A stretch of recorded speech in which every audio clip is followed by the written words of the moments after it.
La Révolution française par Jacques Bainville. Le sens des journées d'octobre, dont on ne punit même pas les excès, fut compris.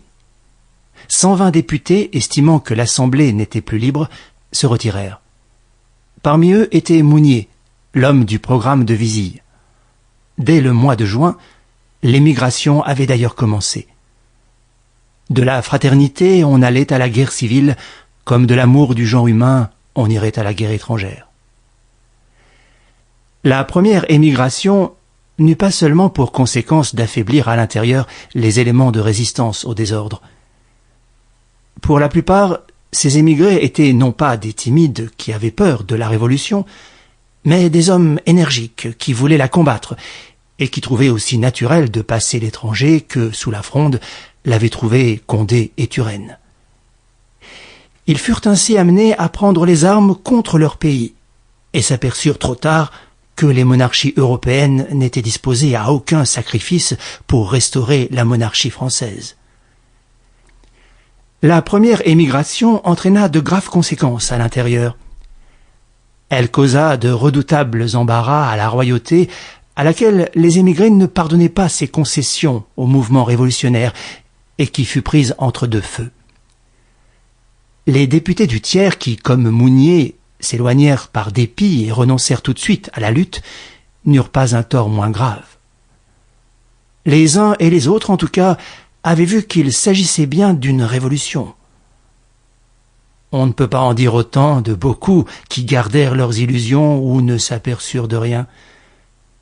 À cet égard, un des incidents de haute comédie qui marquèrent ces temps déjà tragiques fut celui que soulevèrent les parlements lorsqu'ils prétendirent, comme s'il n'y avait rien de changé, enregistrer les décrets de l'Assemblée nationale de la même façon qu'ils enregistraient les édits royaux. On leur fit voir qu'ils rêvaient. Ils furent supprimés et l'on n'en parla plus. Vers la fin de l'année 1789, bien peu de mois s'étaient écoulés depuis que les États généraux s'étaient réunis. Déjà tant de choses avaient été transformées qu'un simple retour en arrière n'était plus possible.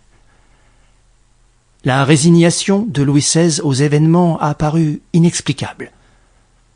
Son invincible aversion pour la manière forte n'est même pas l'unique raison de sa passivité. Mais l'auteur de Télémaque et le sage mentor en personne eussent été aussi embarrassés que lui.